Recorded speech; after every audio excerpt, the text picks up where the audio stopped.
ఎందును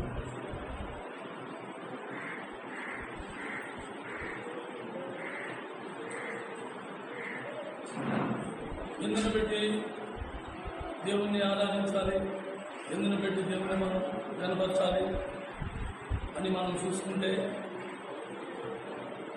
దేవుడు ఆయన చేసిన కార్యాలను పెట్టి ఆయన గడిచిన వారమంతా కూడా మనల్ని కాచి కాపాడుతూ ప్రతి సందర్భంలో ఆయన తోడుగా ఉండి ప్రతి అవసరతను ఆయన తీరుస్తూ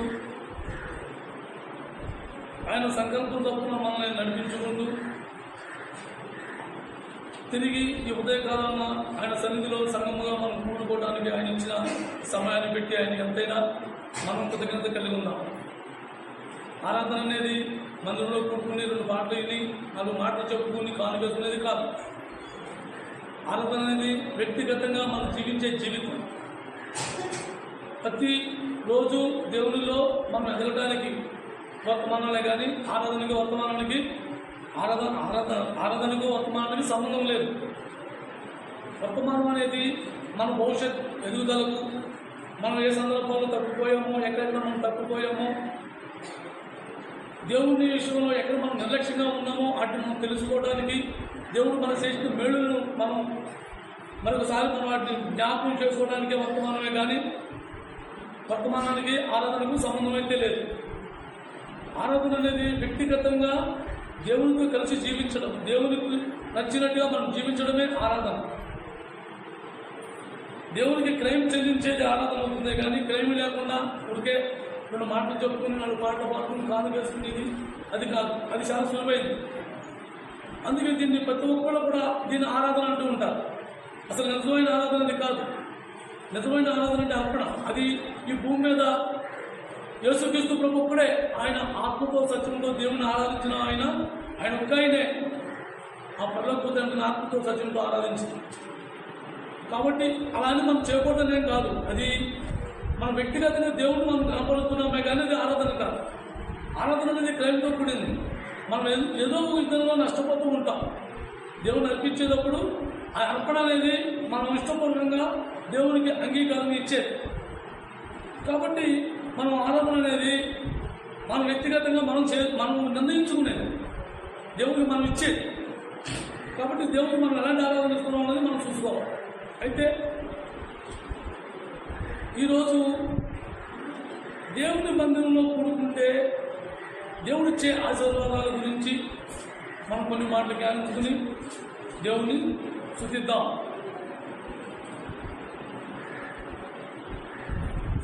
లేవీకాండం 26వ అధ్యాయం పేజీ నంబర్ 105.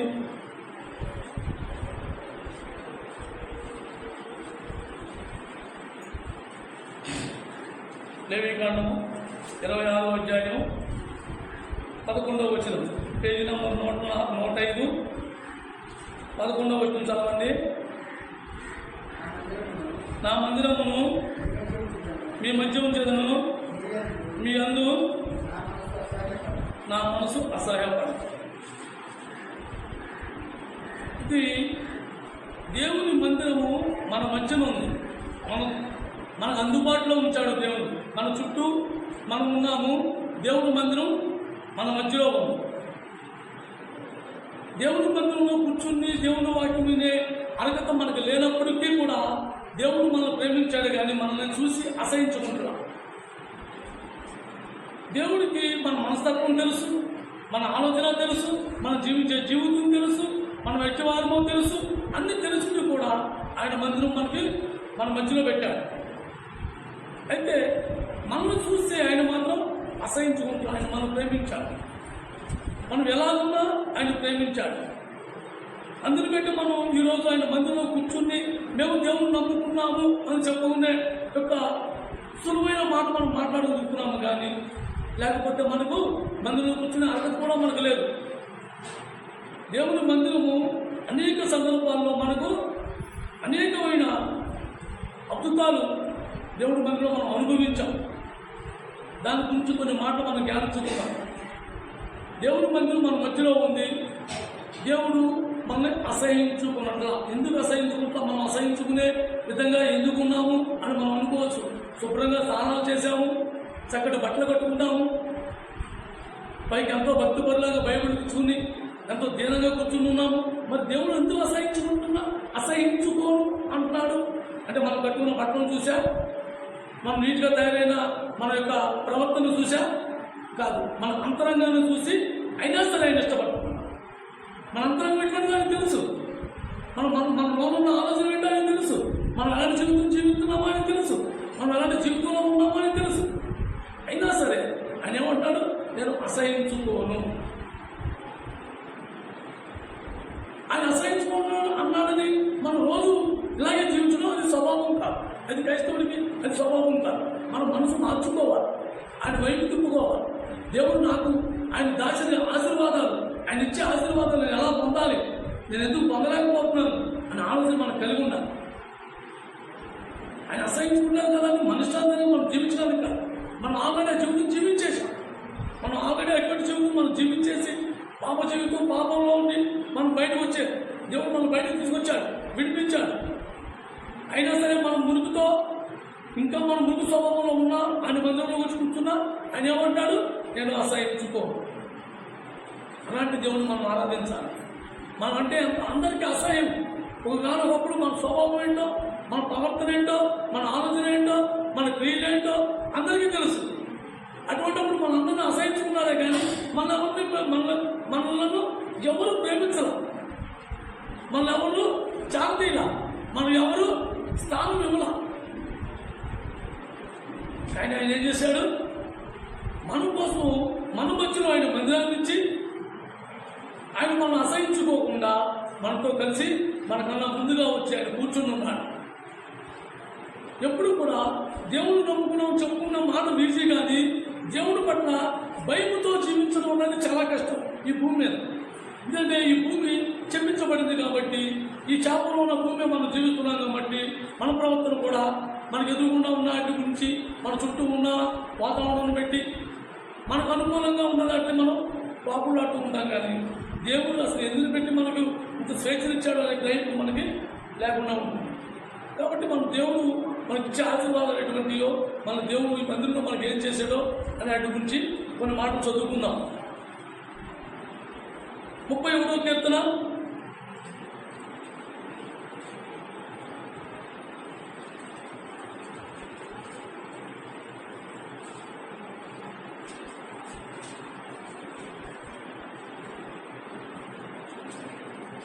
467 31వ కీర్తన 20వ వచనం. 467 31వ అధ్యాయం 20వ వచనం. మనుషుల కపటోపాయములు వారిని అంటకుండా నీ సన్నిధి చాటున వారిని దాచుకున్నావు, వాగ్దానమును మాని వాళ్ళు గుడారంలో దాచుకున్నాడు. దేవుడు నిన్ను ఎక్కడ దాచాడు? మనుషుల కపట యొక్క ఆలోచన, అంటే మనుషులు మోసకరమైన ఆలోచన, మనకి వ్యతిరేకంగా మనం దేవుని నమ్ముకున్నామని చెప్పుకుని దేవుని కోసం మనం జీవించాలంటే మనకి చాలా వ్యతిరేకతలు ఎక్కువ అవుతాయి. ఆ వ్యతిరేకతతో పాటు వాటిని వేచిమాడకుండా దేవుడు మనం ఏం చేశాడు, ఆయన ఒక సన్నిధిని ఇచ్చాడు మనకి. వాటి నుంచి మనం తప్పించుకుని ఆయన సన్నిధిలో కూర్చొని ఆయన సన్నిధిలో మనం దాచాడు. లేకపోతే అందులో మనం కూడా వీధులకి కొట్లాడినాడు, గొడవలు పెట్టుకుని కేకలేసుకుని అరుచుకుని ఖర్చుకుని జీవితాలు జీవించిన వారమే. కానీ ఎప్పుడైతే దేవుడు నన్ను ప్రేమించాడో మనకు స్థానం కల్పించాడు. ఆయన మందిరంలో మనల్ని దాచాడు, మనకు ఆశ్రయం ఇచ్చాడు. మనం అనేక సందర్భాల్లో మన పాపంలో పడిపోకుండా మనకి ఆయన మందిరం ఇచ్చి ఆ మందిరంలో ఆశ్రయం ఇచ్చాడు. మనుషులు చుట్టుపక్కల ఉన్నవారు మన మీద అనేకమైన నేరారోపణ చేయొచ్చు, అనేకమైన మోసమైన మాటలు కుయుక్తులు పొందొచ్చు. కానీ వాటి నుంచి మనం తప్పుకోవడానికి దేవుడు మనకు ఆయన సన్నిధిని ఇచ్చి ఆయన సన్నిధిలో మనం కూర్చోబెట్టాడు. మనం ప్రేమించి ఆయన సన్నిధిలో మనం కూర్చోబెట్టి మన ఎంతగానో ఆదరణగా ఉన్నాడు. ఆయన మనకు ఆదరణ ఉన్నాడు. ప్రతి అవసరంలోనూ దేవుడు ఎప్పుడు కూడా మనకి ముందుగా నేను సమకూరుతున్నాడు. మనమే అజ్ఞాన స్థితిలో ఉండి మనకు నచ్చినట్టుగా మన ప్రవర్తన వల్ల మనము తప్పిపోతున్నామే కానీ దేవుడు అయితే ముందుగానే మనకన్నీ సిద్ధపరిచాడు. లేకపోతే మనం కూర్చున్నప్పుడు ఏదైనా సందర్భం మీద ఎవరైనా ఏదైనా మాట్లాడినప్పుడు మనం ఇంకో 4 మాటలు మాట్లాడటం, వాళ్ళు ఇంకో 2 మాటలు మాట్లాడటం, ఇలా మాట పెరిగి రకరకాల కలహాలు వస్తడం, ఒకరి మీద భేదాలు పెట్టుకోవడం, తర్వాత దానికి పగ ద్వేషాలు, ఇలాంటివన్నీ కూడా మనసులో ఒక చేదైన వేరు నాటబడిపోయి కుయత్తులుగా జీవించే స్వభావంలో జీవించిన వారు. అలాంటి స్వభావం నుంచి దేవుడు మనం తప్పించి ఆయన మందిరంలో కూర్చోబెట్టాడు. ఆయన మందిరంలో పెట్టాడు. మన మధ్య మందిరం నుంచి ఆ మందిరం మనందరూ చేర్చాడు. లేకపోతే మనం కూడా అలాంటి స్వభావంలో జీవించిన వారమే, అలాంటి జీవితం మనం జీవించిన వారమే. వాటి నుంచి మనం విడిపించుకొచ్చాడు, వాటి నుంచి మనం రక్షించాడు. అనేక సందర్భాల్లో తప్పిపోయిన వారు మనందరము కూడా ఆ అపవాది పొందిన పన్నాగాలకి ఆ లోకంలో ఉన్న వాళ్ళు మన పట్ల అనేక సందర్భాల్లో వ్యతిరేకతను తీసుకొచ్చి పట్లాటలు తీసుకొచ్చి చేసిన సందర్భాల్లో ఆ సందర్భంలో మనం నిలుపుకోకుండా దేవుడు ఆయన మందిరంలో నన్ను చేర్చుకున్నాడు. మనం అసహించుకోలే ఆయన చేర్చుకున్నా. కాబట్టి దేవుడిని మనం ఆరాధించాలి. ఆయన ఎందుకు పెట్టి మనం దేవుడిని ఆరాధించాలి అంటే మనం కూడా లోకంలో కపటోపాయాలతో అపవాదికి సన్నిహితంగా మనం జీవించిన జీవితం, అపవాదికి దాసులుగా జీవించిన జీవితం, అపవాదికి పరిచారకులుగా జీవించిన జీవితం నుంచి మన దేవుడిని విడిపించి ఆయన సన్నిధిలో దాచాడు. మనం అపవాది నోటికి దొరకకుండా దాని యొక్క కుయుతులకి మనం చిక్కకుండా దేవుడు మనం విడిపించి ఆయన మందిరంలో దాచుకున్నాడు, ఆయన మందిరంలో కాచుకున్నాడు. ఇవాళ మనం ఎంతో సులువుగా మాట్లాడుతున్నాం, మేము ఎంతో నీతిమంతులు. మన నీతి ఏ పాటిది? దేనికి పనికిరాదు మన నీతి. కానీ దేవుడే మనకు ఏ నీతి లేకపోయినా మనం నీతిమంతులుగా తీర్చి ఆయన సన్నిధిలో మనం కూర్చోబెట్టుకున్నాం. అందుని పెట్టి దేవుడిని మనం ఆరాధించాలి, అందుని పెట్టి దేవుడిని మనం కనపరచాలి. 27వ కీర్తన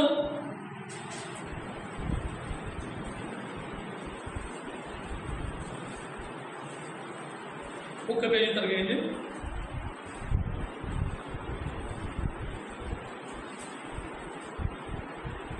27వ కీర్తన 5వ వచనం. ఆపత్కాలమున ఆయన తన పర్ణశాలలో నన్ను దాసును, తన గుడారపు మాటలు నన్ను దాసును, ఆశ్రయదుర్గం మీద ఆయన నన్ను ఎక్కించను. మనం ఎక్కడ దాచాడు ఆయన? మనం ఎప్పుడు ఆయన దాచాడు? ఆపత్తి కాలంలో. మనకి ఎన్ని ఆపదలు వచ్చినా సరే ఆయన సన్నిధిలో మనం దాచుకుంటున్నాడు, ఆయన కౌకిట్లో మనం దాచుకుంటున్నాడు. ఎన్నిసార్లు మనం ఆపదలో చిక్కుకోవాలా, ఎన్నిసార్లు మనం ఇరుకున్న ఇబ్బందుల్లో చిక్కుకోవాలా, ఎన్నిసార్లు మనం ప్రమాదాల బారిన పట్టాలా, భయంకరమైన వ్యాధులతో మనం ఇరుక్కుపోవాలా. ఇవాళ మనం దేవుడు వాక్యం అంటే మనకు నిర్లక్ష్యం, దేవుడు మాట అంటే మనకి నిర్లక్ష్యం.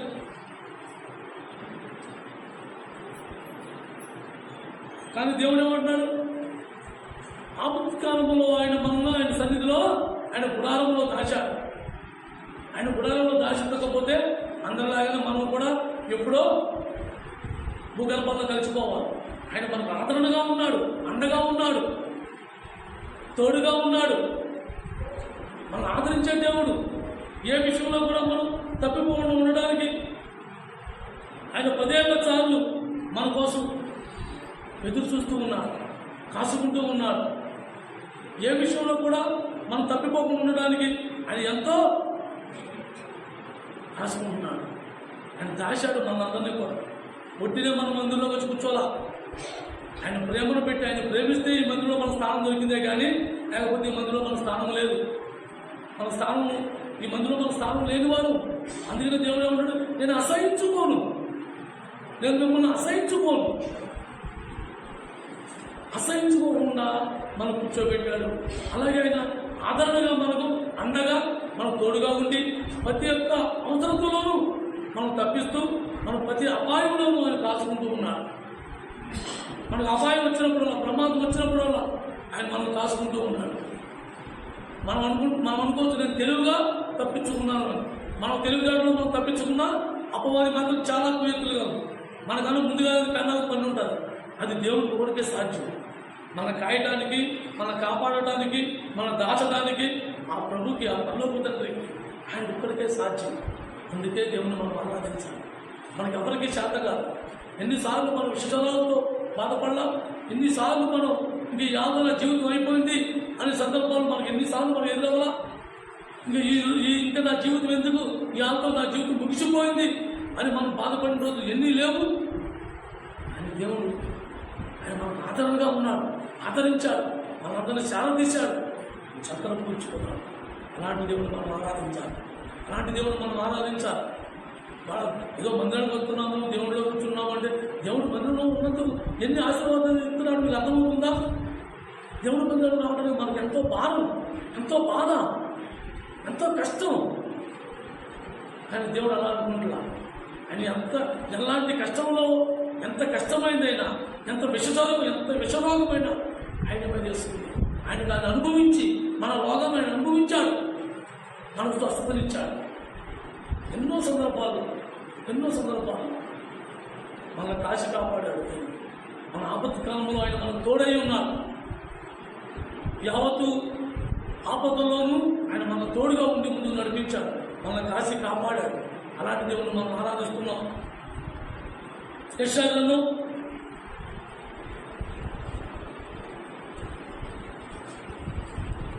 617 పేజీ నంబరు.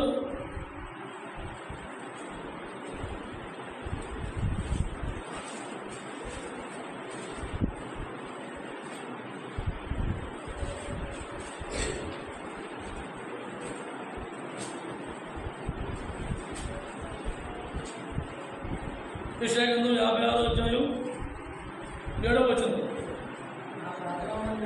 నా ప్రార్థనా మందిరంలో వారిని ఆనందింపజేసేదను, నా బలిపీఠం మీద వారు అర్పించు దాన బలులను నా అంగీకారములను నా మందిరము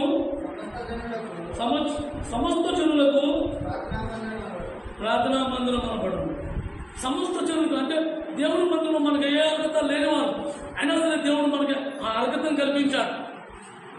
ఆ పరలోక తండ్రిని తెలుసుకున్నావా?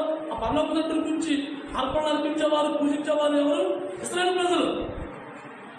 కానీ దేవుడు మనందరికి కూడా అవకాశం కల్పించాడు. ఆయన మందిరంలో ఆనందింప చేశాడు. ఆనందం అంటే ఆనందాన్ని మనం ఎలా వర్ణించగలం? ఏదైనా పాయసం కాసుకుని తాగినప్పుడు, తిన్నప్పుడు మనం ఎలా ఉన్నామా అంటే అప్పుడు చాలా బాగుంది. ఆ బాగున్న రుచి ఏంటి? అది ఆ తిన్నవాడికే తెలుసు. దాన్ని తిన్నవాడికే తెలుసు. ఏమన్నా పెట్టి ఎలా ఉందంటే బాగుందంటే చాలా బాగుందండి. ఆ రుచి ఏంటి అని అడిగితే సమాధానాలు ఉంటుంది. అది వాస్తవం కూడా అంతే. దేవుని యొక్క ఆనందం కూడా అంతే. దాన్ని అనుభవించే వాళ్ళకి తెలుస్తుంది. నిజంగా దేవుని కోసం ఆ మందిరంలో దేవుని కోసం జీవిస్తూ, దేవుని కోసం మిగిలిన జీవితం నా ప్రభుకి అంకితంగా నేను ఉండాలని ప్రభు కోసం తీర్మానించుకున్నవాడు, దానిలో ఆ రుచి కలిగిన వాడు, వాడికే అర్థమవుతుంది. కానీ ఆ రుచి అందరికీ తెలియదు. ఆ ఆనందం అందరూ పొందలేదు. ఆ ఆనందం పొందాలి అంటే దేవుని ముందు దేవుడు చేసే మనకు కలిగిన ఆ యొక్క బాధ నుంచి, భారం నుంచి దేవుడు ఎలాంటి స్థితి నుంచి మనం విడిపించాడో ముందు ఆ గ్రహం ఉండాలి. ముందు దాన్ని చూసుకోవాలి. దాన్ని చూసుకున్నప్పుడు అప్పుడు మనం వచ్చే ఆనందం అది మనలో ఉంటుందే కానీ బయట చెప్పుకునేది కాదు.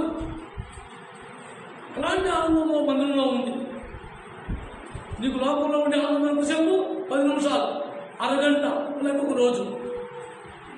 అక్కడి నుంచి ఆ ఆనందాన్ని మర్చిపోతాం. మళ్ళీ మళ్ళీ మొదలు లెక్కలో కొలతలో అయిపోయింది, ఇది అయిపోయింది, అవి చూసుకున్నాం, ఇవి చూసుకున్నాం, మిగిలింది మళ్ళీ ఏంటి? మళ్ళీ దుఃఖం, ఏడు. ఏ స్థితిలో మనం వచ్చాం? మనలోకి బాధతో, దుఃఖంతో, అనేకమైన సమస్యలతో దేవుని సన్నిధికి వచ్చాం. దేవుడు ఏం చేశాడు? మనకి ఆనందింపు చేశాడు. ఆయన వాక్యం ద్వారా పోషిస్తూ, ఆయన మనతో మాట్లాడుతూ, మన యావత్తు బాధలను, ఆయన బాధ నుండి మన అటు నుంచి విడిపించి మనకు ఆనందాన్ని ఇచ్చాడు. అలాంటి దేవుని మనం ఆరాధించాలి. ఆరాధన అంటే ఏదో 2 మాటలు పలుకుని మనం నచ్చితే మందిరం రావడం, నచ్చకపోతే మందిరం మానేయడం అనేది అంత సులువైంది కాదు. అలా వ్యక్తిగతంగా దేవునికి నీకు సంబంధం కలిగి ఉండాలి. వ్యక్తిగత సంబంధం అంటే ఎవరికి? భార్య భర్తలకి ఇద్దరికి కలిగి ఉంటుంది ఆ సంబంధం. అలాంటి సంబంధం కలిగి ఉండాలి. ఎలాంటి బాధలో మనం వచ్చాం? మనం ఎవరైనా ఓదార్చారా? మనం ఎవరైనా ఆనందపరిచారా? మనం ఎవరైనా తృప్తిపరిచారా? లేదే. ఆయన మందిరంలో ఉంది ఆ ఆనందం, ఆయన సన్నిధిలో ఉంది ఆ ఆనందం. అది పొందేవాడికి అలసిపెడుతుందే కానీ పొందలేని వాళ్ళు ఎప్పుడు కూడా ఏదో వచ్చాము, నా మాట అన్నాము, అయిపోయింది. అలా చూసుకున్న వాళ్ళు కూడా చాలా మంది ఉన్నారు. దేవుడి సన్నిధి అంటే మనకు చాలా సులభమైపోయింది. కానీ దేవుడి మందిరం అనేది, ఆ మందిరంలో ఉండే ఆశీర్వాదాలు, ఆ మందిరంలో పొందే అనుభవాలు, మన భాషలో చెప్పాలంటే ఆ మందిరంలో పొందే లాభాలు. మందిరం వస్తే నాకేం లాభం అనుకుంటాం కదా. మందిరం వస్తే ఆ ఆనందం, నిజంగా నువ్వు దేవుడి కోసం దేవుడి మీద ఆధారపడి దేవుడు మాట్లాడే ప్రతి ఒక్క మాటను నీ మనసులో నింపుకుంటే ఆ పొందే ఆనందం అనుభవిస్తే తెలుస్తుంది. అది చెప్పడానికి సాధ్యం కాదు ఆ ఆనందం. అలాంటి ఆనందం నీకు నాకు ఇస్తాడు దేవుడు సిద్ధంగా ఉన్నాడు, ఇచ్చాడు. కానీ మనం అనుభవించలేకపోతున్నాం. ఆ ఆనందం మనం పొందడానికి మనకు అవకాశం దొరుకుతుంది. ఎందుకంటే మనం ఎక్కువ సమయం లోపల గడుపుతున్నామే కానీ దేవుడితో, దేవుని మాటల్లో, దేవుడితో స్నేహం, దేవుని సందర్భం మనం దూరం అయిపోయింది. దాంట్లో ఏంటంటే మనం ఆనందాన్ని పొందగలగలుగుతాం. కానీ దేవుడి మందిరంలో ఎప్పుడు బహు ఆనందం. ఆ ఆనందం పొందడానికి, ఆ ఆనందం రుచి కలిగిన వారికి అర్థమవుతుంది. లూకా సువార్త 19వ అధ్యాయం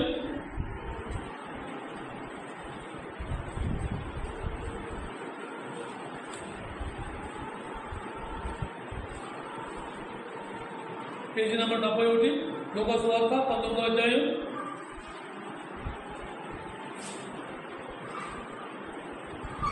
6వ వచనం. అప్పుడు అతడు త్వరగా దిగి సంతోషంతో ఆయనను చేర్చుకోలేదు. సంతోషం. చక్కగా ఎవరు? ధనవంతుడు. మనం అనుకుంటాం నాగేంటి అని. నిజమైన ఆనందం ఉందా డబ్బులో? నువ్వు బిల్డింగ్ కట్టుకుంటాం, చుట్టూ వేసిన బిగించుకుంది, దాంట్లో పడుకుంటే ఉందా ఆనందం? ఆ సంతోషం ఉంటుందా? చక్కగా దేని కనుగొని సంతోషించాడు. ఆ సంతోషం ఎప్పుడు వచ్చింది? చక్కకి యేసు ప్రభు ఎప్పుడైతే పిలిచాడో ఆ పిలుపులో వచ్చింది ఆ సంతోషం. నన్ను కూడా దేవుడు అలాగే పిలిచాడు. మనం ఒకప్పుడు అశుద్ధంగా ఉన్నాం. డబ్బు ఉన్నదని, ఒంట్లో బలం ఉంటుందని, నేను అందగాడినని, నేను నాజుగా ఉంటానని, లేకపోతే నాకు తిరుగుగలవాడిని, తిరుగుగలవాడిని మన ఇష్టాంతరంగా మనం తిరిగాం. కానీ దాంట్లో ఆనందం లేదు, దాంట్లో సంతోషం లేదు. దేవుని సన్నిధిలో ఉంది సంతోషం, దేవుని కౌగిట్లో ఉంది సంతోషం. దేవుని కౌగిట్లో మనం చేరుతున్నామా, దేవుని కౌగిట్లో మనం ఉంటున్నామా అనేది మనం చూసుకోవాలి. ఆ సంతోషం ఎప్పుడు నిలుచుండేలా ఉండాలంటే ఆ ప్రభుత్వం మనం కలిసి ఉండాలి. మన జీవితం ఆ ప్రభుత్వం ఉండాలి.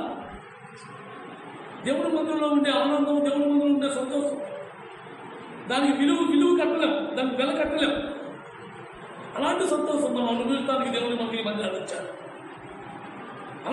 ఇలాంటి మందిరంలో మనం అనుభవించడానికి ఆ సంతోషం, ఆ ఆనందం అనుభవించడానికి. బోళ్ళు డబ్బులు ఉన్నవాడు బోళ్ళ మంది ఉన్నారు, వాడికి లేదు ఆ భాగ్యం. చక్కగా పడుకుని ఉంటారు, మనసు పూర్తిగా ఆయన గుండె మీద చేసుకుని పడుకుని ఉంటారా? పడుకుంటుంటారు. అప్పుడు వాళ్ళు కూడా ఈ డబ్బు, ఈ లెక్కలేంటో, ఆ వడ్డీ లెక్కలేంటో, ఆ రావాల్సిన డబ్బులేంటో, ఇవేంటో అయ్యేంటో, ఈ పొందలో ఈ లెక్కలతోనే చెబుతూ సరిపోయింది. కానీ ఇంత సంపాదించాను, నేను ఏమానందం, ఏం సంతోషించాను అనే ఆలోచన అతను రాలా. ప్రభు మాట ఎప్పుడైతే పలికాడో ఆ ప్రభు మాటను పెట్టి సంతోషించాడు. ధనం కూర్చుకున్నాడు, కొట్లు ఖాళీ చేశాడు, పెద్ద కొట్లు కట్టించాడు, వాటిల్లో పూర్తి చేశాడు. ఏమంటాడు? ప్రాణమా తిరుగు, తాగుము, సుఖించుము అన్నాడు. దేవుడేమన్నాడు? వచ్చిన ఈ టైం అయిపోయింది. అలాంటి జీవితాలు మన జీవితాలు. దేవుని మందిరంలో సంతోషాన్ని మనం పోగొట్టుకుని, మనం సంపాదన పోగొట్లాట, మన ఆస్తులు పాస్తులు వీటితో మనం జీవితం గడుపుకుంటే దేవుని సమయం ఎప్పుడు దేవుడు పిలుస్తున్నాడు. సన్నిధిలో వచ్చి కూర్చో, నాకు ఏకీభావంలో ఉంటూ నేను నీతో మాట్లాడాలనుకుంటున్నాను, నువ్వంటే నాకు ఇష్టం, నేను ప్రేమిస్తున్నా. మనం ప్రేమించేవాళ్ళు ఎవరన్నా ఉన్నారా? భార్య మీద భర్తగా నటన ప్రేమ, భర్త మీద భార్యకి నటన ప్రేమ, పిల్లల మీద తల్లిదండ్రులకు నటన ప్రేమ. ఎందుకంటే ఆ ప్రేమ రేపు చూడడానికి భయం. సహోదరుల మీద ప్రేమ రేపు 18 సంవత్సరాలు తగ్గి చేస్తారో రావాలని భయం. కానీ ప్రభు ప్రేమ అలాంటిది కాదు. ప్రభు ప్రేమ అలాంటిది కాదు. మనం ఏమీ ఇవ్వకపోయినా ఆయన అన్నీ మనకిచ్చాడు. అలాంటి ప్రేమ దేవుడు, అలాంటి ప్రేమతో పిలుస్తున్నాడు. నీకు సంతోషాన్ని ఇస్తాను, రా కూర్చో, కంచె నాతో పాటు కూర్చో, నీతో మాట్లాడాలని నాకు ఆశ, నీకు ఎన్నో మాటలు చెప్పాలంటే కోరిక నేను దేవుడు కోరుకుంటున్నాను, దేవుడు ఆశపడుతున్నాడు. అలాంటి దేవుడి విషయంలో మనం ఎంత నిర్లక్ష్యపడుతున్నాం, ఎంత నిర్లక్ష్యంగా ఉంటున్నాం. ఎంత సమయం ఉన్నా మనకు సరిపోవట్లేదు. ఎంత సమయం ఉన్నా ఏదో ఒక సాగు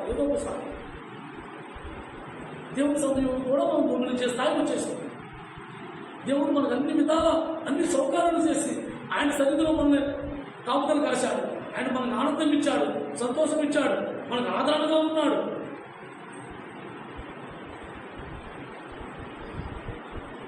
కానీ దేవుడి సన్నిధి అంటే మాత్రం మనం చాలా నిర్లక్ష్యం.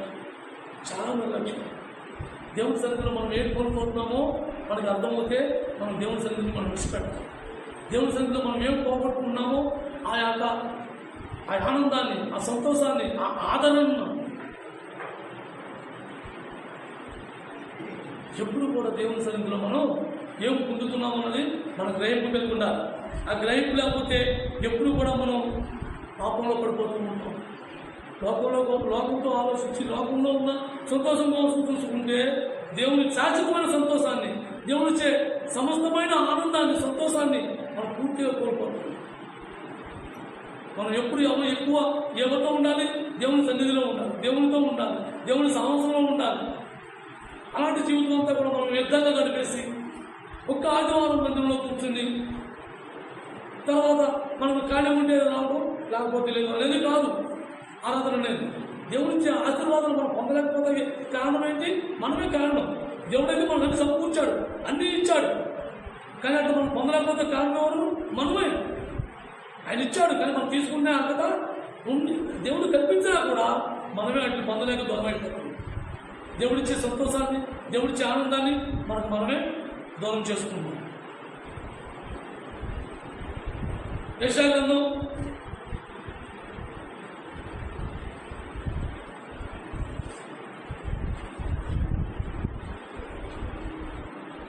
596 యెషయా గ్రంథం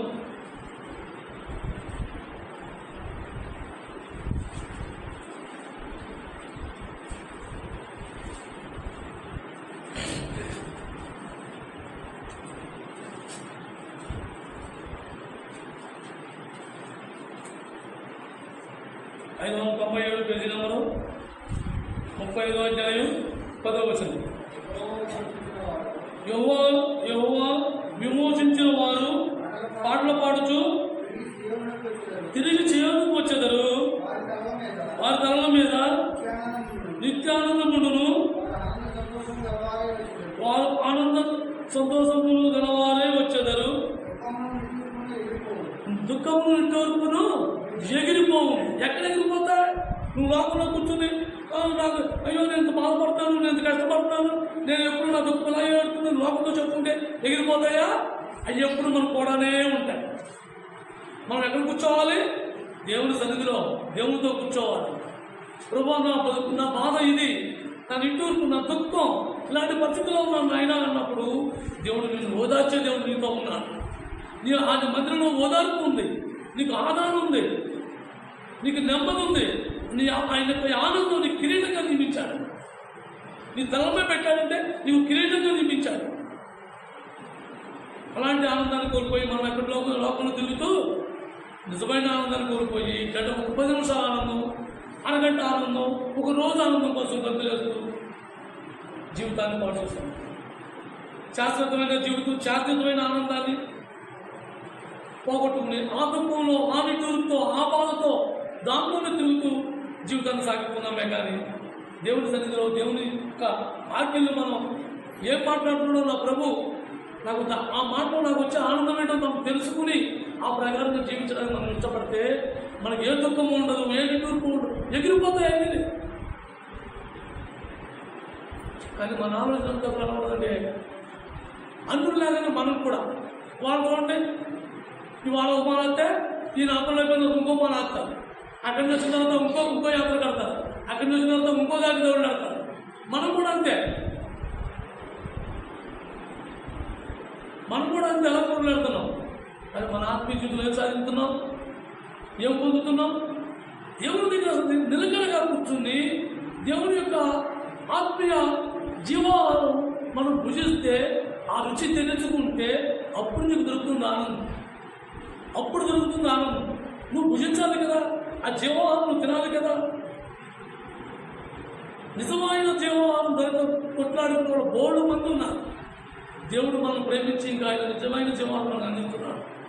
దాన్ని బట్టి మన సంతోషం, ఆ సంతోషం మనం అనుభవించాలి, ఆ ఆనందం మనం పొందాలి. నిట్టూర్పు మనం విడిచిపెట్టాలి. దుఃఖం మన నుంచి అదే మారిపోతుంది. కానీ దుఃఖాన్ని మనం పొందించుకుంటున్నాం. ఎందుకు? మన మనసు నిలకడలేదు. నిలకడలేని మనసు మనలో సంచరిస్తుంది అంటే అది అపవాది మనలో ప్రేమించినట్టు. అది నిలకడలేని మనలో ఉన్నది అంటే, నిలకడలేని మనస్తత్వం మనలో ఉంది అంటే మనకు చంచల బుద్ధి ఎవరిది? అపవాది దేవుడి తనకి వెళ్ళినప్పుడు నువ్వు ఎక్కడి నుంచి వచ్చావంటే నేను అటు ఇటు తిరుగులాడుతూ వచ్చానన్నట్టుగా మన ఆత్మీయ జీవితంలో కూడా మనం కూడా అటువంటి స్వభావం ఉంటే దాన్ని విడిచిపెట్టుకుని దేవుడి సన్నిధిలో మనం మౌనంగా కూర్చుందాం. దేవుడి సన్నిధిలో మౌనంగా కూర్చుంటే ఆయన మనకెంతో సంతోషం, ఆనందం, పట్టలేని సంతోషాన్ని మనకి ఆయన ఇస్తారని సిద్ధంగా ఉన్నాడు. అలాంటి సంతోషం, ఆనందాన్ని మనం విడిచిపెట్టుకుని మనకు నచ్చని దాన్ని, మనకు నచ్చిన దాని కోసం దౌళ్ళెట్టి దేవుడిచ్చే ఆనందాన్ని మనం కోల్పోతున్నాం, దేవుడిచ్చే సంతోషాన్ని మనం కోల్పోతున్నాం. కాబట్టి మనం ఎప్పుడు కూడా దేవుని యొక్క వాక్యానికి మనం లోబడి, దేవుని మాటలు మనం లోబడి, దేవునితో సాహసంలో మనం ఉంటే మనకి ఎప్పుడు ఆ దుఃఖం అనేది మన దర్దాపుల్లో రాదు. ఆ దుఃఖం వచ్చినా మనం దాన్ని తట్టుకునే శక్తి దేవుడే మనం సమకూర్చి దాంట్లో మనం ఆనందం పొందేలా చేస్తాడు. అందరికీ దుఃఖాలు ఉన్నాయి, అందరికీ బాధ ఉంది, అందరికీ సమస్య ఉంది. కానీ అందరూ ఆ దుఃఖంలో బయట పెట్టుకుంటున్నా. ఎందుకు? వాళ్ళు దేవుడు తీరుతారు ఒక విశ్వాసం. నా దేవుడు ఉన్నాడు, నా ప్రభు ఉన్నాడు, నా తండ్రి లేకపోతే నేను బాధపడాలి అనే ఆనందం. ఆ ఆనందం అనుభవించేవాడు కలుగుతుంది, అందరికీ అర్థం కాదు.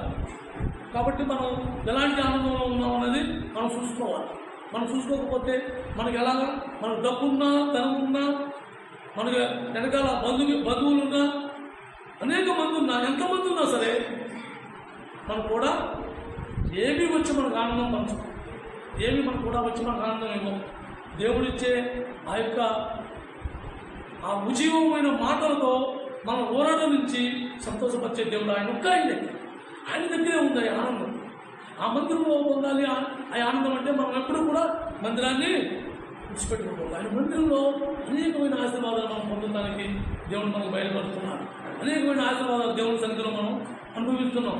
వాటిని పొందుకోవాలి, వాటిని మనం పొంది ఆనందపడాలి.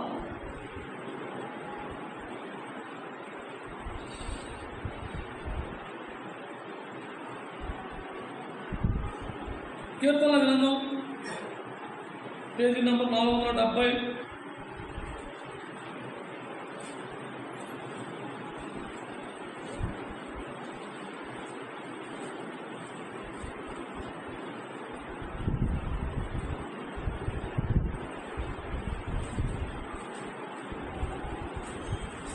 ముప్పై 36వ అధ్యాయం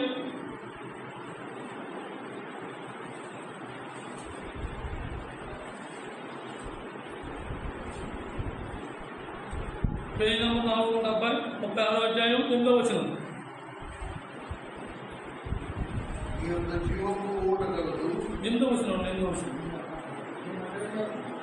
నీ మందిరము యొక్క సమృద్ధి వలన నాకు సంతృప్తి నొందుతున్నాను. నీ ఆనంద ప్రవాహంలోనిది నువ్వు వారికి తాగించుతున్నావు. ఆయన ఆనంద ప్రవాహంతో నీకు నాకు తాగిస్తున్నాడు. ఆయన మందిరంలో సమృద్ధి ఉంది. ఆయన మందిరంలో సమృద్ధి ఉంది. సమృద్ధి అంటే ఆయన మనతో మాట్లాడే ప్రతి ఒక్క మాటలోనూ మనం రుచిని కలగగలుగుతాం. సమృద్ధి ఎలా వస్తుంది అంటే మనం తృప్తిపడే జీవితం మనం జీవించడం వల్ల సమృద్ధి ఆటోమేటిక్గా సమృద్ధి కలిగినట్టు దేవుడే మనం చూపిస్తాడు. ఆయన యొక్క జల ప్రవాహం, ఆనంద ప్రవాహంలోది నీళ్లు చూడండి. జలప్రవాహం మనం ఎంతో దాముకునే ఉన్నప్పుడు నీళ్లు ప్రవహింపుగా దాంట్లో వస్తుంటే మనం ఏం చేస్తూ ఉంటాం? ఆకలిగా తొందరపడి తాగుతూ ఉంటాం. దేవుడు అలాంటి ఆయన యొక్క ఆనందం అంత విధిగా నీకు నాకు తాగిస్తున్నాడు, అంత ఇదిగా నీకు నాకు తాగిస్తున్నాడు. అలాంటి ఆనందాన్ని మనం కోల్పోతున్నాం, అలాంటి సంతోషాన్ని మనం కోల్పోతున్నాం, అలాంటి సమృద్ధిని మనం కోల్పోతున్నాం. ఆయన మందిరంలో ఎప్పుడు సమృద్ధి ఉంటుంది. ఎవరికి ఏ కొత్త రాని, ఏ అక్రతం మనం ఉన్నామా, ఏ బాధలో మనం ఉన్నామా, ఏ సమస్యలో మనం ఉన్నామా, దేవుడే నీ అక్కడ తీరుస్తాడు. నీకు దేవుడే సమృద్ధిని ఇస్తాడు, దేవుడే నీకు సమృద్ధిని ఇస్తాడు, దేవుడే నీకు తృప్తి పడతాడు. నువ్వు మనుషుల వైపు లోకం వైపు చూసిన పరుగులు పెట్టినంత మాత్రాన మన సమస్య పరిష్కారం కాదు. దేవుని సన్నిధిలో ఉంటే నీకు తృప్తినిచ్చే దేవుడు నీకు నాకు ఉన్నాడు, నీకు సమృద్ధిని కలగజేసే దేవుడు ఉన్నాడు. మనం నమ్మాలి, మనం విశ్వసించాలి. 4 వారాలు లేదు, ఇక్కడేం కాపాడలేదు, ఇంకోసాటికి వెళ్తే అక్కడ దొరుకుతుంది, ఇంకోసారి వెళ్తే అక్కడ దొరుకుతుంది. ఇది ఎవరి పద్ధతి? అన్నుల పద్ధతి. కానీ తిరిగి మనం ఎక్కడికి రావాలి? అక్కడికే రావాలి. తిరిగి మళ్ళీ అక్కడికే రావాలి. నీ సమృద్ధిలో నువ్వు ఎదుర్కొంటే, నువ్వు ఎక్కడ కూర్చొని అక్కడే ఎదుర్కొంటే, నువ్వు ఎక్కడ పడిపోయావు అక్కడే పడిపోవచ్చు, అక్కడే ఎదుర్కొంటే నీకు సమృద్ధి దేవుడు అక్కడే కలగజేస్తాడు. నీ సన్నిధిలో నీ దేవుడు నీకు సమృద్ధిని కలగజేసి ఉంచాడు. నువ్వు దాన్ని అనుభవించడానికి నీ చేతకాట్లు, దాన్ని తృప్తి పడడానికి నీ చేతకాట్లు.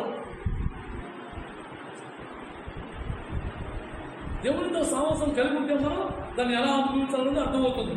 దేవునితో సన్నిహితంగా మనం కలిసి జీవిస్తే ఆ తృప్తిని, ఆ యొక్క సమృద్ధిని ఎలా పొందాలన్నది తెలుసుకుంటాం. చూడండి, మనం చాలా సందర్భాల్లో మనం ఇరుగు పొరుగు వాళ్ళు ఏదైనా సందర్భం వచ్చినప్పుడు ఏదో మాట్లాడుకున్న తర్వాత పెడమొఖంగా జీవిస్తూ ఉంటాం. అలాంటి జీవితం క్రైస్తవుడికి దేవునికి ఉండకూడదు. అలాంటి ఏదో నామకార్థంగా వచ్చి వెళ్ళిపోయే జీవితం మనం జీవిస్తే ఆ సమృద్ధిని మనం పొందలేము. పూర్తిగా నా దేవుడు నా కోసం ఉన్నాడు, నా కోసం ఎదురు చూస్తున్నాడు, నేను వేచి ఉన్నాను, నా ప్రభు నాకన్నా ముందు వచ్చి వేచి ఉన్నాడు, నా ప్రియుడు నాతో మాట్లాడతాడు, నేను నేర్చుకోవాలి, దాంట్లో నేను తృప్తి పొందాలి, దాంట్లో సమృద్ధి ఉంది, నేను సమృద్ధిగా ఆనందాన్ని తాగాలి అనే ఆశ మనలో పుట్టితే అప్పుడు దేవుడు ఆ యొక్క తృప్తి పడతాడు, నన్ను తృప్తి పడతాడు. ఎన్ని రకాలుగా మనం దేవుడి మందిలో ఆశీర్వదిస్తున్నాడో, ఎన్ని రకాల ఆశీర్వాదాలు మనకి ఇచ్చాడో, ఏ సందర్భంలో మనం ఆదుకున్నాడో అవన్నీ కూడా దేవుడు మనం స్పష్టంగా మనం అర్థమయ్యేలా చెప్తున్నాడు. మనం గ్రహించుకుంటే మనకు అర్థమవుతుంది, గ్రహించుకోకపోతే మళ్ళీ ఎప్పుడు ఎన్నాళ్ళు మనం జీవించినా, ఎన్నాళ్ళు మనం కైతువుగా బయట నుంచి తిరిగినా అక్కడ జీవితం అక్కడే ఉంటుంది, కానీ ఎదుగుదల అనేది ఉండదు, దాంట్లో పొందే ఆనందం మనకు దొరకదు. యెషయా గ్రంథం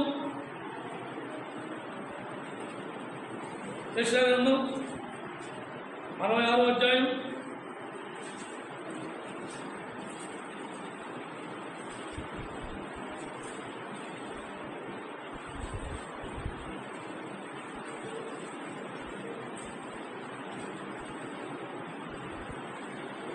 626 పేజీ నంబరు.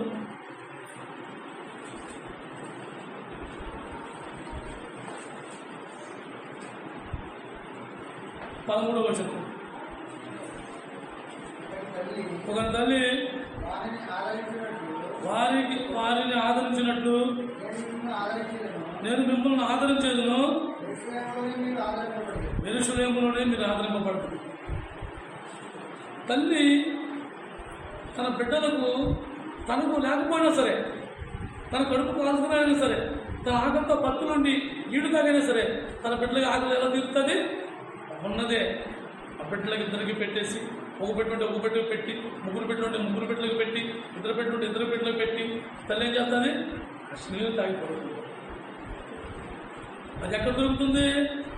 తల్లి సన్నిధిలో, తల్లి ఒళ్ళో ఆదరణ ఉన్నట్లుగా మందిరంలోనే మనకు ఆదరణ ఉంటుంది. నీకు ఏదైనా ప్రమాదం వచ్చినా, నీకు ఏదైనా ఆపద వచ్చినా, ఏదైనా కష్టం వచ్చినా, నీకు ఏదైనా బాధ వచ్చినా మనల్ని ఎవరు ఆదరిస్తారు?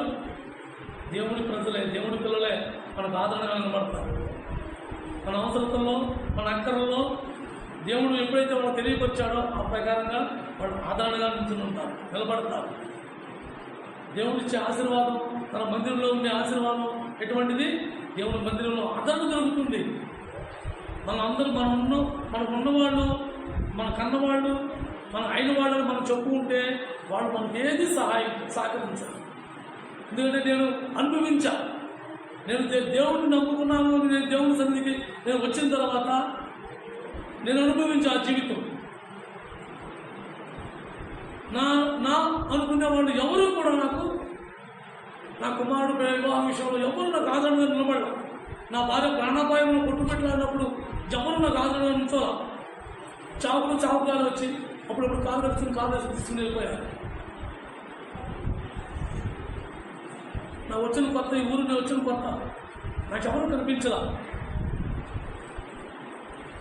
అలాగే మనకు ఎవరికైనా సరే ఏదన్నా అక్కడ వచ్చినప్పుడు దేవుడి మందిరం మనకు ఎప్పుడు తోడుగా ఉంటారు. దేవుడి మందిరాన్ని మాత్రం మనం విడిచిపెట్టకూడదు. దేవుడి మందిరం ఎటువంటిది? ఆదరణ. ఆ తల్లి ఎలా ఆదరించాలో అలాంటి అంతకన్నా ఎక్కువైన ఆదరణ ఆ తల్లి ఉంది, ఊళ్ళోనే ఉంది. కానీ నా బాధ ఎలా ఉందని చూద్దానికి కూడా రాలా. అంత ప్రమాదంతో ప్రాణాపాయం తీసుకెళ్లారు. ఎలా ఉందో పిల్లలు చూద్దాం కూడా ఆ తల్లి రాలా.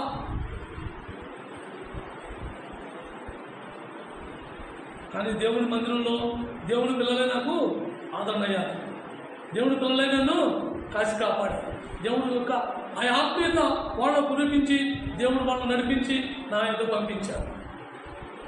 ప్రతి విషయంలో నాకు దేవుడి పిల్లలు ఎప్పటికప్పుడు నాకు ఆదుకుంటూనే ఉన్నారు, సలహాదారిగా ఉన్నారు. నేను ఏదైనా అవసరమైతే నేను పిలిపించుకుని మాట్లాడటం, నాకు ఏదైనా తెలియకపోతే నేను సలహా అడగడం, మందులో నేను అనేకమైన ఆశీర్వాదాలు నేను పొంది ఉన్నాను. ఈరోజు నేను ఈ స్థాయిలో ఉండి మీకు నాకు మాటలు చెప్పే స్థాయికి నన్ను దేవుడు తీసుకొచ్చాడు అంటే ఈ దేవుడి గురించి నాకు ఇచ్చిన ఆదరణ పెట్టే నేను నిలబడగలిగానే కానీ నాలో అంటే ప్రత్యేకత ఏమీ లేదు. నేను మీకన్నా దౌర్భాగ్యం లేదు. అలాంటి స్థితిలో ఉన్నవారిని దేవుడు ఆదరించే దేవుడు మనకున్నాడు.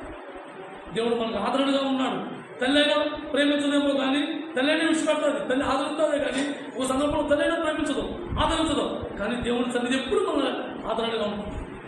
దేవుని సన్నిధి, దేవుని మందిరం ఎప్పుడు మనకు ఆదరణగా ఉంటుంది. జెరూసలేమే మనకు ఆదరణ.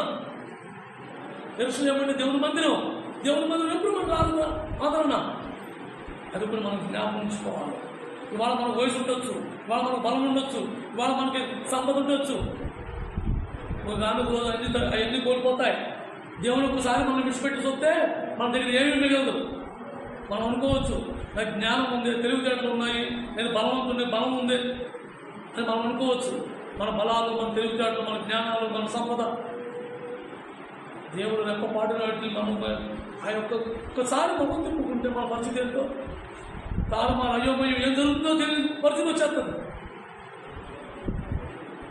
అలాంటి మందులో మనకు ఆదరణగా ఉన్నాడు, ఆదరణ ఇస్తున్నాడు అని సన్నిధిలో మనకు ఆదరణ జరుగుతుంది. అందులో పెట్టి దేవుని మనం ప్రేమించాలి, అందులో పెట్టి దేవుని మనం ఆరాధించాలి, ఆయన కనపరచాలి. ఆయన నామాన్ని పెట్టి ఆయన ఎప్పుడు మనం కనపరుస్తూ ఉండాలి, ఆయన మహిమపరుస్తూ ఉండాలి.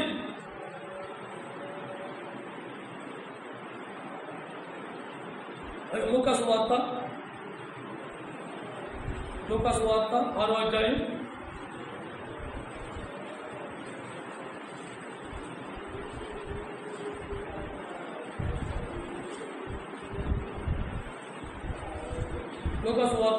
అధ్యాయం 6వ వచనం.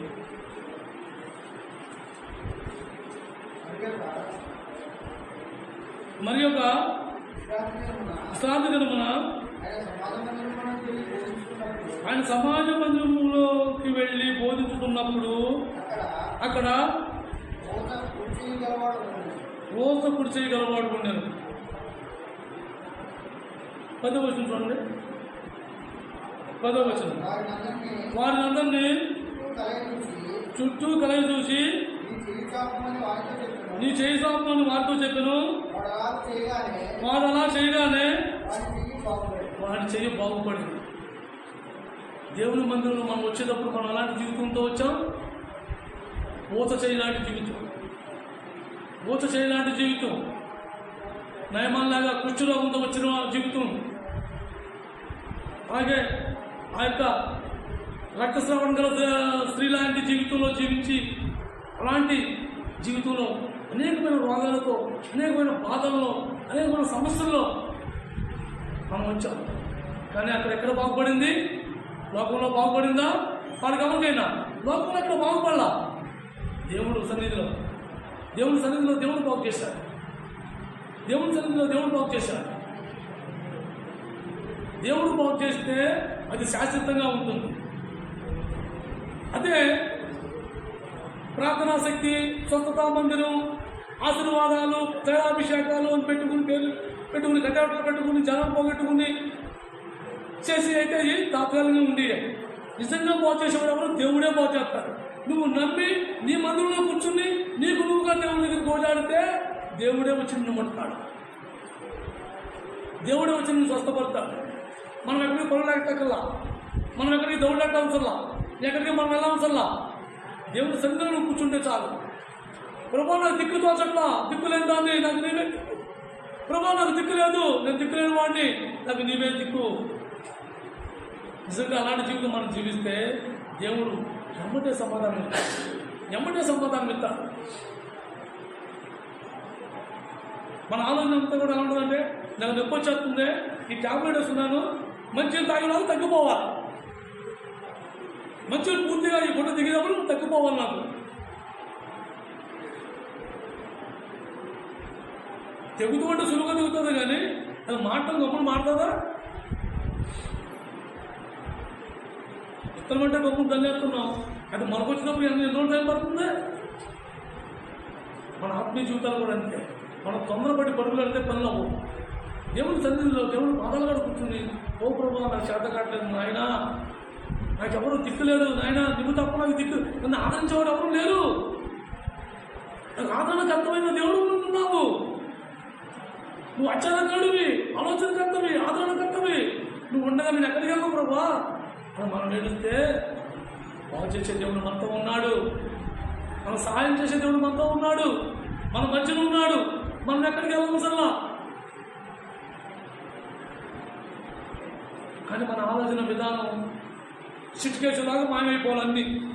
ఇలా చిటికేత రాదు, ఇలా చిటికేసులాగా మనం ఎన్ని మాయమైపోవాలి. ప్రార్థన చేయగానే మన ఒంటికి స్వస్థత వచ్చేవాలి, ప్రార్థన చేయగానే మన దెయ్యాలు పారిపోవాలి. దెయ్యాలు పారిపోవాలని అంటున్నా. కానీ అసలు నువ్వు నికలనగా నిలబడి దేవుని వైపు చూసిందేది, దేవుని మీద ఆధారపడింది ఏది? నేను ఈ జీవితం జీవించలేకపోతాను ప్రభావ, ఈ బాలని మోయలేకపోతాను ప్రభావ, నాకు దిక్కు దొరకలా, నాకు దిగే దిక్కు, నాకు దేవుడి కూర్చొని నేర్చింది ఏది? జీవితం అంతా ఉరుకులు పరుగులు పెట్టి నేను మంత్రవేత్త తగ్గిపోవాలనేది కాదు క్రైస్తవ జీవితం అనేది. దేవుడు కొన్ని సందర్భాల్లో మనం ఎక్కడ గర్విస్తాము అని దాన్ని ముందుగా కూడా పెడుతూ ఉంటాడు. అపోస్తలుడైన పౌలు ఎంతో మందిని స్వస్థత పొందారు ఆయన వాక్యం ద్వారా. అలాగే ఆయన నేర్పడితే ఆ పిల్లవాడు కూడా వేసి కూర్చున్నాడు. కానీ ఆయన ముళ్ళు ఆయన తీసుకోలేదు. ఎందుకు? ఆయన కన్ను ఆయన బాగు చేసుకోవాలా, కళ్ళలోంచి కూర్చోదు కానీ అట. అలాంటి ఆయన ఎందుకు బాగు చేసుకోవాలా? దేవుడు పెట్టిన ముళ్ళు ఎక్కడ నేను గర్విస్తాను అని. అలాంటి ఇప్పుడు దేవుడు పెట్టేది ఉంటే మనం పరుగులకు తగ్గుదు. పోతేవా ఇది నీ ముళ్ళు, నువ్వు పెట్టి ముళ్ళు అయితే నాయన, నేను తట్టున్న గొప్ప నాకు ఇవి, నీ పాదాలు పడి అడుగుతున్నావు ప్రభా, నాకు నువ్వు తప్ప ఎవరో దిక్కులేదు మనం అడుగుంటే దేవుడు దానికి కృపణిస్తాడు. నీ స్వస్థ చేసేదైతే దేవుడే స్వస్థపరుస్తాడు, మనసును స్వస్థపరిచేది కాదు. రక్తస్రావణ గల స్త్రీకి ఎన్నో మందులు వాడు ఉంటుంది, ఎన్నో వైద్యాలు చేయించుకుని ఉంటుంది, ఎంతో మంది సలహాలు తీసుకుని ఉంటాడు. ప్రభు తాకిడికి దెబ్బకి పరుగు ఎగిరిపోయింది. ఆ నయమా కుష్ఠరోగం ఎంతమందిని జయించాడు, ఎన్ని యుద్ధాలు చేశాడు, ఎంత గొప్ప రాజుగా రాజుగా తిరిగాడు. కానీ ప్రవర్తన దగ్గరకు వచ్చేటికి ఏమైంది? ఎగిరిపోయి. విశ్వాసం ఉండాలి, మనం నమ్మాలి. మనం నమ్మకుండా పరుగులెట్టి క్షణంలో మానేపనుకునే కావు. దేవుడు ఇచ్చేది ఏదైనా సరే ఆయన ఇస్తాడు. వచ్చింది ఎప్పుడు కూడా శాశ్వతమైంది, నీకు అవసరమైంది, నీ జీవితాన్ని బాగుపడేది, నీకు ఉపయోగపడేది ఇస్తాడే కానీ తాత్కాలికంగా ముండేసుకుని దేవుడు ఇవ్వడు. దేవుడు ఎప్పుడు ఇచ్చింది పరిమితమైంది, శాశ్వతమైంది, నీకు అవసరమైంది, నీకు నెమ్మదిని కలిగించేది ఇస్తాడు తప్ప నువ్వు నేను ఉరుకులాడేది మాత్రం దేవుడు మనకు ఇవ్వడు. అలాగే కీర్తనలు 84 కీర్తన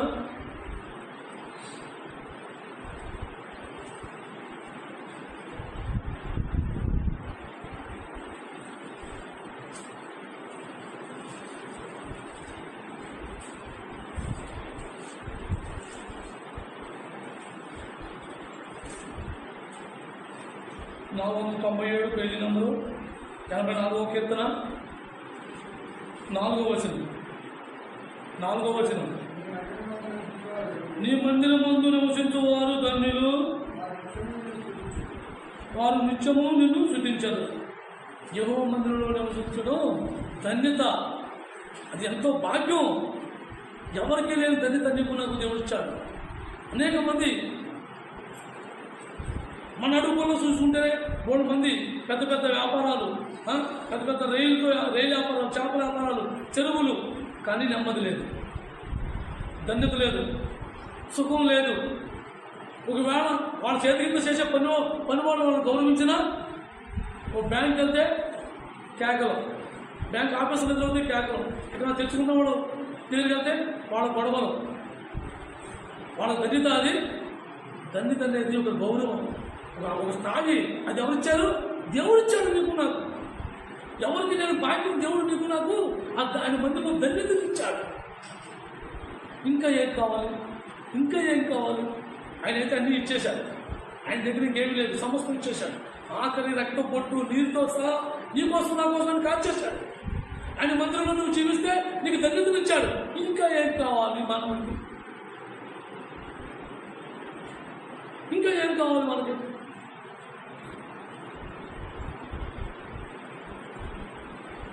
ఒకవేళ కోట్లు సంపాదించిన ఉన్నాడు, వాడు ఆ కోట్లతో పాటు వాడిని పాతి పెడతారా? కొన్ని కోట్లని పెట్టిన వాడిని తగలేస్తారా చచ్చినప్పుడు? కొన్ని వాడు శాశ్వతంగా బతుకుతాకి, ఆ పర్లోకంలో సీటు కొనుక్కుంటాకి ఆ డబ్బు కడితే వస్తుందా? ఆ ధన్యత వస్తుందా? కొని ఏమీ రాదు. అదంతా కూడా దేవుడిచ్చిన ఆయన సంకల్పం చొప్పున నీకు నాకు అదృష్టం కలిగింది, ఆ ధన్యత కలిగింది. ఆ ధన్యత నీకు నాకు ఇచ్చాడు. ఆయన ధర్మశాస్త్రం, దివారాత్రులు ధ్యానించేవాడు ధన్యుడు, ఆనందంతో ధ్యానించేవాడు ధన్యుడు. ఆ ధన్యత ఎవరిచ్చాడు? దేవుడిచ్చాడు. మనకేమొచ్చితనం లేదు, ఏ ప్రేమ లేదు, ఎవరికి ఏ సహాయం చేయలేని సమృద్ధి. మన బుద్ధులన్నీ తెలుసు, మన మనస్తత్వం తెలుసు, కానీ దేవుడు ఏం చేశాడు? మన మధ్యలో ఇచ్చాడు. మనం అసహించుకుని ఉన్నాడు, పైగా అతను ధన్యతనిచ్చాడు. మనకు ఆదరణగా ఉన్నాడు. మనలో ఉన్న కుష్టిని పోగొట్టాడు, ఓససేతుని పోగొట్టాడు, అనేకమైన వ్యాధుల్ని, ఆత్మీయ అనారోగ్యంతో ఆత్మీయ కుష్టిలో మనం పడివేడుతుంటే వాటి నుంచి విడిపించాడు. ఆయన సన్నిధిలో ఎన్ని లాభాలు మనం పొందుతున్నాం? ఆయన మందిరం మొత్తానికి మనకు నొప్పి, ఆయన మందిరంలో కూర్చోడానికి మనకు బాధ, ఆయన సన్నిధిని అనుభవించడానికి మనకు నొప్పి. ఒక్క గంట సేపు మందిరంలో కూర్చుంటాకి మనకెంతో భారం. అయితే తొనుకుని ఐసొత్తుకుని ఆ దయానికి వెళ్తే చాలు. అదే లోకంలో ఎవరన్నా పనికి మాలో నాలాంటి దరిద్రం ఎవరన్నా వచ్చి నాకు తొలిగోలు చెబుతా ఉంటే ఆడికన్నా మనకన్నా ముందు ఆడు కూర్చేసేసి ఆడు కూర్చోబెట్టి సాయంత్రం టైం తెలియదు, భోజనం తెలియదు, ఆకలి తెలియదు, టీ తాగే టైం కూడా తెలియదు, మొత్తం మర్చిపోతాం. ఈ పాకి సొగలో పడిపోయి చుట్టుకుంటూ ఈ చెత్త పట్టుకెళ్ళి ఆడవాళ్ళకి పోసి, ఆ చెత్త పట్టుకొచ్చి బలంటిగా పోసి, ఈ చెత్త పట్టుకెళ్ళి మళ్ళీ అవుట్లెట్గా పోసి, ఇదా మనకు ధన్యత? ఇదా మనకి ఇచ్చి మనకు ధన్యత? ఆయన పదల కాడ కూర్చుని ఆయన మాటలు, ఆయన ఆజ్ఞలు వింటూ మనం జీవిస్తే ఆయన ఇచ్చే ధన్యత అది అసామాన్య ధన్యత. అది అందరికీ లేని ధన్యత, అందరికీ లేని భాగ్యం.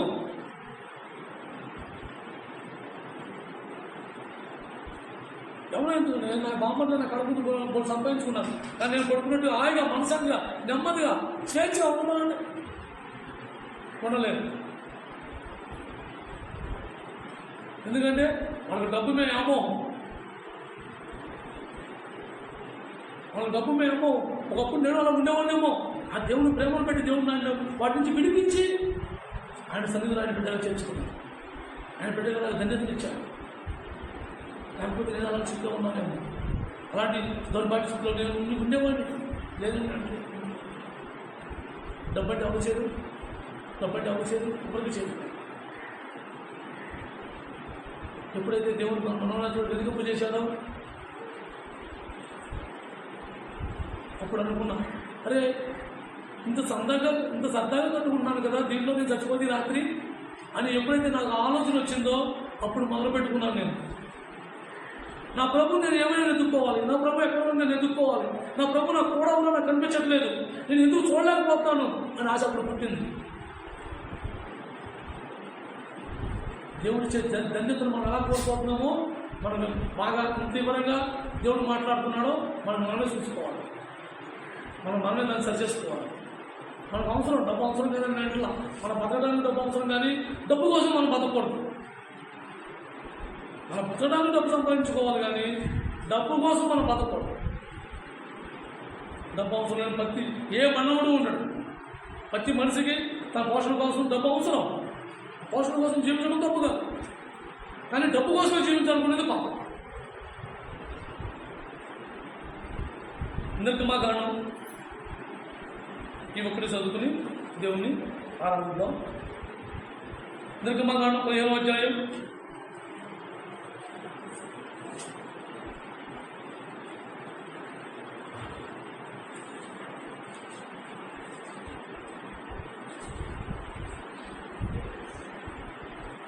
57 నిర్గమకాండం 15వ అధ్యాయం 11వ వచనం. నీవు విమోచించిన ఈ ప్రజలను నీ కృప చేత తోడుకుని పోతివి, నీ బలము చేత వారిని నీ పరిశుద్ధ ఆలయముకు నడిపించుతుంది. దేవుడు ఎక్కడి నుంచి తీసుకొచ్చాడు? వాకు నుంచి, అనేకమైన సమస్యల నుంచి, అనేకమైన బాధల నుంచి, అనేకమైన రోగాల నుంచి, ప్రతి దాని నుంచి నిన్ను నన్ను విడిపించుకొచ్చి ఆయన పరిశుద్ధ స్థలంలో దేవాలయంలో కూర్చోబెట్టాడు. ఇది పరిశుద్ధ దేవాలయం, దేవుని మందిరం, ఇది పరిశుద్ధత కలిగింది. దీంట్లో కూర్చోవడానికి మనకు నొప్పి, దేవుడు మాట్లాడితే మనకు భయం. ఎక్కడ ఎక్కువ మాట్లాడితే దాన్ని మనం పాటించాలని భయం. ఆయన బలము చేత మనం తీసుకొచ్చాడు. మనం ఈ అపవాదంలో చిక్కుకుపోయాం, ఆ లోకంలో ముడిపడిపోయాం, కానీ ఆయన జయించి నన్ను తీసుకొచ్చి ఆయన సన్నిధిలో కూర్చోబెట్టుకున్నాడు. అందుని పెట్టి మనం దేవుడిని ఆరాధించాలి. దేవుడు మనకు ధన్యతనిచ్చాడు. పరిశుద్ధ మందిరంలో నన్ను పరిశుద్ధులుగా చేసి పరిశుద్ధుల సమాసంలో కూర్చోబెట్టాడు. ఆ పరలోక తండ్రిని మనం ఎప్పుడు కూడా స్తుతిస్తూ గణపరుస్తూ ఉండాలి. ఉన్న సమయాన్ని తీసుకుంటారు.